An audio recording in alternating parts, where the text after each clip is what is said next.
Hello and welcome to our podcast on day 3 of BET.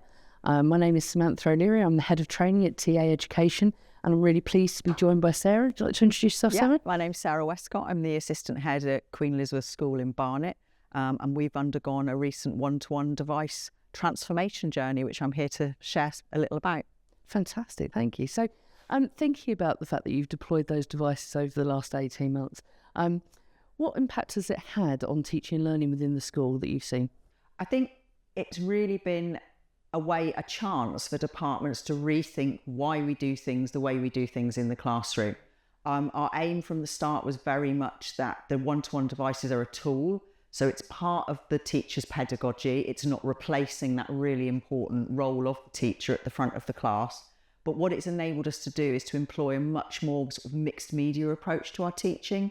Lots of resources are available out there now to really make teaching a more sort of real life experience. So I'm a chemistry teacher. So when I'm thinking about maybe demonstrating experiments, for example, that I can't do because of health and safety, being able to bring that into the classroom using a mixed media approach, it really sort of made that a lot easier. So I think making us think about the curriculum, the way we teach it and the tools that we use has been really key. Fantastic. Got any specific examples of like key successes or wins that you've had with students, with classes, sort of anything that you can kind of bring? Yeah, I mean, I think one of the sort of good things in science, for example, is being able to use modelling software. So we use, particularly with the younger students at Key Stage 3, something called PhET, which previously we would have been maybe using at the front of the class. The teacher sort of showing the model, getting the students to sort of shout out ways of changing variables. Now we can set a task within teams, get them to look at PhET, get them to change things and almost carry out their own experiments, which they then feed back on. So that's been really good. And that frees you up then to go around and sort of support those students who think, may need a bit of extra help. In geography, being able to use a program called Digimaps, where students have access to huge amounts of data, that they can make their case studies really come alive. That's been really transformational. And I think sort of part of my job as well is sort of supporting students with special educational needs and having some of the accessibility tools through Microsoft 365 and through the devices have been, really key at helping some new students integrate into our school. Fantastic. I know that we've worked a lot around kind of the use of OneNote within your system. Is there anything kind of that you've seen as a benefit of kind of that one-to-one approach with OneNote at all? Yeah, I mean, I think when we were rolling out the one-to-one device sort of from the top down, we were thinking, let's keep it simple. Let's make it consistent across the school. And one of the key tools that we decided everybody should use was OneNote. And apart from giving some key advice about how it should look, so pupils had a consistent experience from department to department in terms of section groups, section headings, things like that. That has enabled, therefore, sort of teachers to have that basis on which to work, so they can then import whatever's useful for their teaching. But students then get a consistent approach. Parents can look at that. I was doing a parents' evening last night with my Year 9 students, for example, and I was able to look at the students' OneNote books as I was talking to parents because it was all online. I wouldn't have had that before. And I could direct parents, well, if you have a look at this section, you can see where we've done X, Y, and Z. So having that as a sort of a basic starting point, which you can then sort of build on, has been really transformational, I'd say. Fantastic. And I imagine it's also had an impact on your printing book. Well, exactly, yeah. I mean, basic things, even thinking of history, they can import, colour resources. When they're analysing source materials, they can put in not just pictures, but mixed media, getting students to really, be proper historians and analyse those sources without, like you say, having to print out umpteen copies, which has a cost implication. Absolutely. Oh, that sounds brilliant.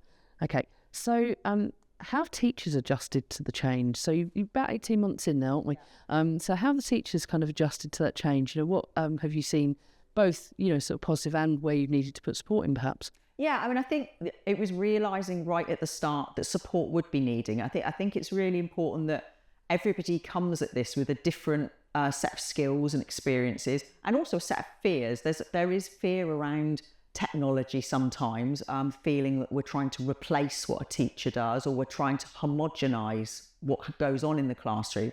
And that wasn't the case. So it was very much, apart from setting down, we're going to be Microsoft 365, we're using Teams and OneNote as our basics, but there was freedom within departments. So that allayed some of the fears that we weren't going to be sort of dictating what it must look like in every class.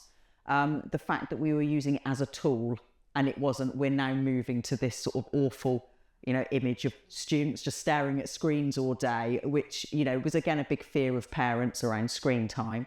But also recognising the training need. And I think having sort of working with yourself and TA and doing that, first of all, that big hit of teaching where it was, let's see where everybody is. We did a survey, we worked out where the relative strengths were.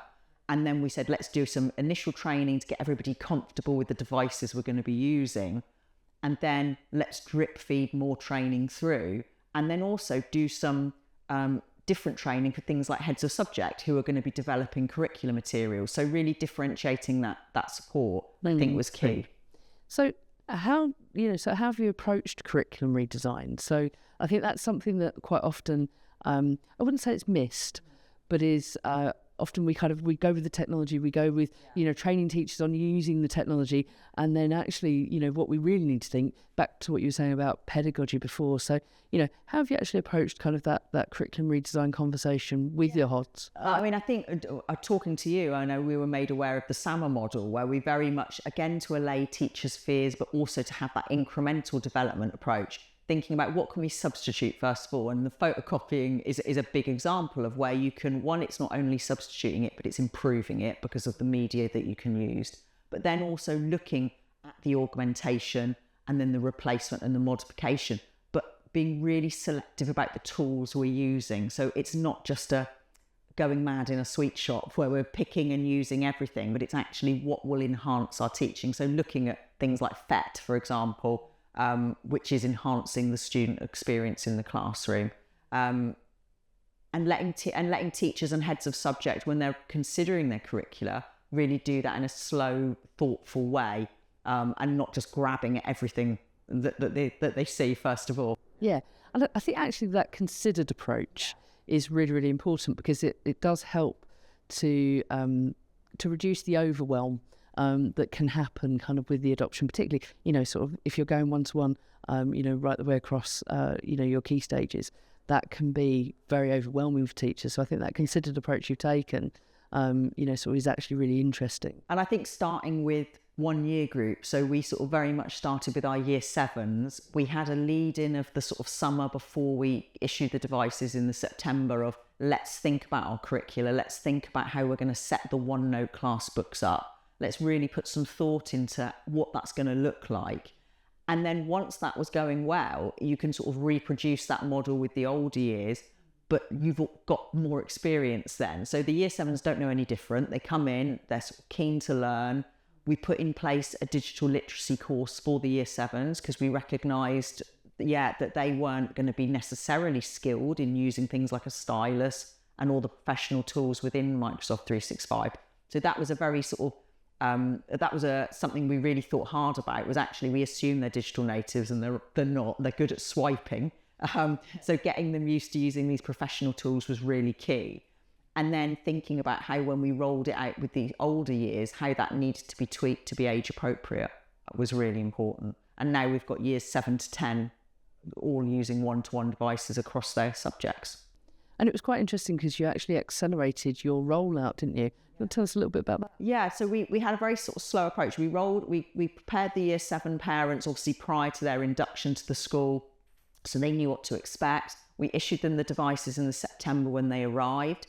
And then the plan was to roll out the year 9s as they were then in the January. So we would have had a term of checking that our infrastructure was working as it should, because again, we recognised that would be a big problem. If that started to fall over, teachers would lose faith, pupils would sort of start to think, oh, this isn't worth doing. Once we could see that was working well, teachers had built their confidence. The year 9s were issued with a device in January and started using it as a build up to their options choices. And then the idea with them was to sort of build on the current year 8s as they were in the September. But it had gone so well, we decided to actually, in the summer term, give them their devices, a short introduction, and then when they come in September, they hit the ground running. And so very quickly, we then built up that bank of students that were using the devices. So the September just gone, you've actually kind of pretty much gone 7 to 10, is that right? That's right. Yeah. And now we're thinking about how do we manage the different needs of our sixth form students, and what's that transition going to look like? And that's sort of the next piece of work, if you like. Fantastic. So I think when you're introducing one-to-one devices, and you are, becoming more mature in your journey sort of with that, there is the risk of the plateau. So, and we know that is, sort of potentially a problem. And the plateau, sort of is what we don't want to happen is regression. So what's your plan for kind of keeping the journey moving forward at the correct pace for the school, obviously, but keeping that journey moving? Yeah, I mean, one of the really important things that we did was after the initial sort of rollout and the sort of the delivery of the strategy was actually having a member of staff with the responsibility for digital teaching and learning. So this was someone who had a passion for teaching and learning, but their sort of role as part of their job was therefore, how do we do this? So sort of strategy aside, actually, how do we make sure we do keep this current? How do we keep staff upskilled in things as they come online, different tools? How do we make sure our curricula keep evolving? And that also feeds into our structured sort of meeting approach. It's sort of something sort of quite dull, but that idea of it's conversations in SLT meetings, which then feed into heads of subject groups, departmental groups. We had a recent inset in December on what is AI going to look like in the classroom. So again, trying to think about how we can manage that and take away some of the fears that were already starting to crop up about that. Yeah. So you just mentioned AI. If anybody's kind of been to any of the 3 days of BET, it's the hottest topic of conversation this year and last year, actually. So what's actually the approach that you're taking at QE around AI and sort of the adoption of AI for teachers at the moment? I think it's, firstly, part of this inset that we had with a keynote speaker was looking at, let's not think of it as something to be fearful of. When the internet and, using the internet as a search engine, as the search engines, that was all 10, 15 years ago. Oh, that's it. Why do we need teachers? The students are just going to be Googling their answers to their homework. And that wasn't the case. People thought about how do we use that in a productive way. And I think recognising that AI, what it can actually do for things like teacher workload. I used it the other day to summarise a really lengthy document I was ploughing through to look for the changes from the last iteration. That's a wonderful example. Perfect. Yeah. And that saved me time, so I could focus then on what the changes were that I needed to implement in my role, not wading through and trying to make sense of the bits that hadn't changed. So that was really, really useful. Using it to construct even something simple through prompt engineering, questions for a starter activity, encouraging teachers to use Copilot, which we have obviously as part of our school licence, but also thinking about how do we educate the students to use it safely, but also productively. And part of my professional body, the Royal Society of Chemistry, has been sending out advice to chemistry teachers about how we can get AI to act as a Socratic questioner, to level the playing field with students so that they get that support when they're revising, for example. So I think, in a nutshell at QE, we're approaching it slowly. We're thinking about what will have the biggest impact on students and on staff in terms of workload, but also in pupil progress, and trying not to be fearful and keeping it at the door, because it's coming regardless. And I think it's understanding what it can do for teachers to help us and really, focusing on that. I think it's a really practical and sensible approach, isn't it? So thinking about the sort of moving forward, if I know you've had a lot of schools come to visit, partly my fault, I keep sending them to you, but sort of I know that you have a lot of schools that you're supporting, and you are becoming kind of that beacon for other schools, in their one-to-one journeys. So what key bits of advice would you give if I was a teacher at a school, SLT at a school, and I was looking at putting one-to-one into my school environment? what are the key learnings that you can kind of use and give some advice to people at the beginning of their journey? Yeah, I mean, I think having that clear strategy from the top and clear agreement from the head teacher throughout SLT that this is what we want to do. What do we want it to look like for our context? So for the QE context, we were very clear on we wanted it to be this tool to support learning. We wanted to prepare students for their future education, but also their careers. They're going to be using all of these tools in their professional lives. How do we do that responsibly? But also, I would say, so once you've got that top-down agreement on what it looks like, it's how do you then make sure that all staff are informed about those changes, how you support them, and how you sort of drip feed the changes so that nobody feels overwhelmed. Because I think if you lose people and they feel like either, oh, it's just another initiative that will disappear if I ignore it, or I don't know what I'm doing with this. If I hide, hopefully I won't have to do it. You have to sort of recognise that people will have fears and worries, about using it. And you just need to address that and support them where you can. But I think having that top-down approach is one of the key things, and getting your strategy and your vision really clear.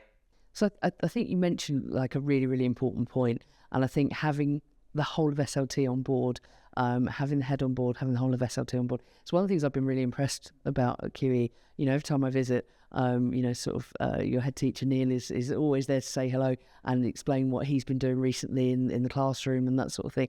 And actually, it is very much leading from the front across the board. I know you've had to put some support in we talked about kind of supporting those teachers who perhaps are, sometimes struggling with it. What's that support look like? Yeah, so as part of the digital teaching and leading role, that member of staff has a policy of supporting those teachers one-to-one. We have a system where we make use of Tablet Academy's support system. So they've got the on-call where they can just, ask for advice about lesson planning. It's simple things like that, but which, again, make them feel like there's someone to ask, but also recognising that the training is going to be developmental. Sometimes in departments, you get natural leaders with the tech who, having someone in your department who you can go to and they can say, oh, I've been doing this, and just support them. Because often when you're an experienced teacher, you feel like you should know it all, and that's not the case. And I think that has been key as well, recognising that, we're not all experts in this, and and if you do need help, to ask for it. I think that's really important. Absolutely. Well, it's been really lovely to talk to you about your journey. I'm really always impressed with how practical an approach you've taken at QE, and actually how successful it's been in actually a relatively short time. Some other schools might take 3 or 4 years to do what you did in pretty much 18 months. And I wish you well kind of moving forward. Thank you very much. Thanks, everyone.